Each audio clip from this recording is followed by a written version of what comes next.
I was reading a lot of National Geographic articles, and like they're online, they're talking about their next big story is about, what's been going on with the coronavirus and just how humans are adapting and what the future looks like.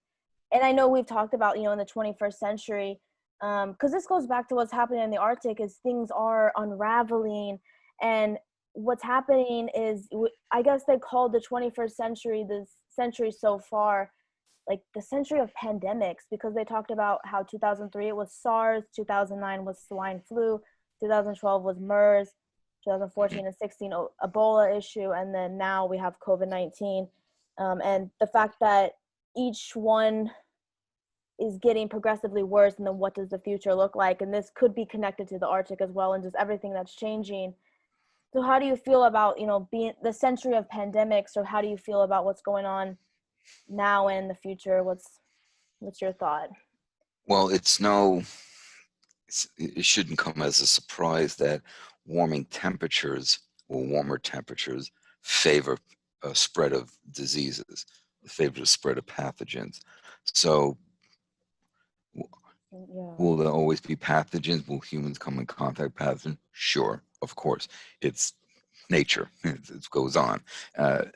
But the increasing temperatures is making them more prevalent, and it's helping to spread, how the diseases, putting aside air travel, and that you can hop in a plane and 20 hours later be 12 time zones away or something like that. But putting that aside, the warmer temperature is promoting the spread of whatever the pathogens may be, viruses or multicellular, whatever, that kind of stuff. And the other cautionary tale is, what the hell is going to come out of the Arctic as the permafrost continues to thaw? Yeah, and that's the I question heard, I wanted to ask. I saw a story where Russian scientists found a couple of worms in the permafrost. They were like frozen. They thawed them out. They came alive. Oh no. And this is after What? 35,000, 40,000 years. That's wild, Jim. That's cool, but I know what you're trying to. Yeah, go ahead. So it's like, okay, what do they carry that could be Right. bad for humans? I mean, 35, 40,000 years, they've been in a frozen state. You thaw them out, and all of a sudden they're wiggling around on the petri dish. Oh my God. I'm like, yeah. I'm sorry. That's actually exciting, but I know, like, in a way that's terrifying, because you're right. What the heck?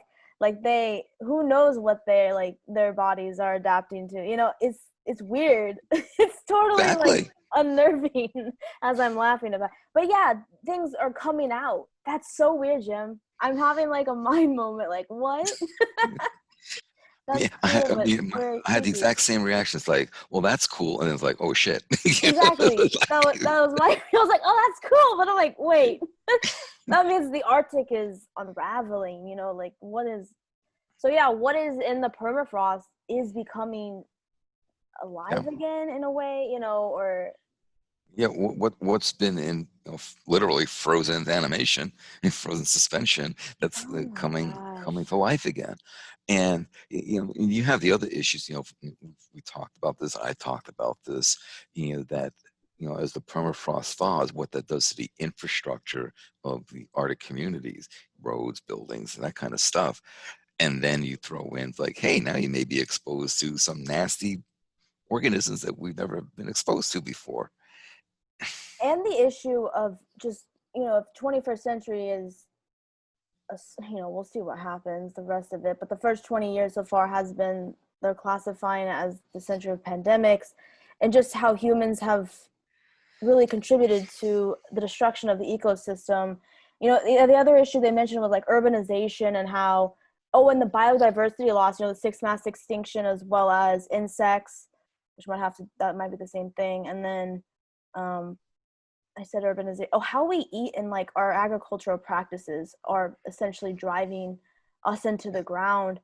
So there's so many things that are happening, and we've talked that, Jane Goodall, we're not going to adapt fast enough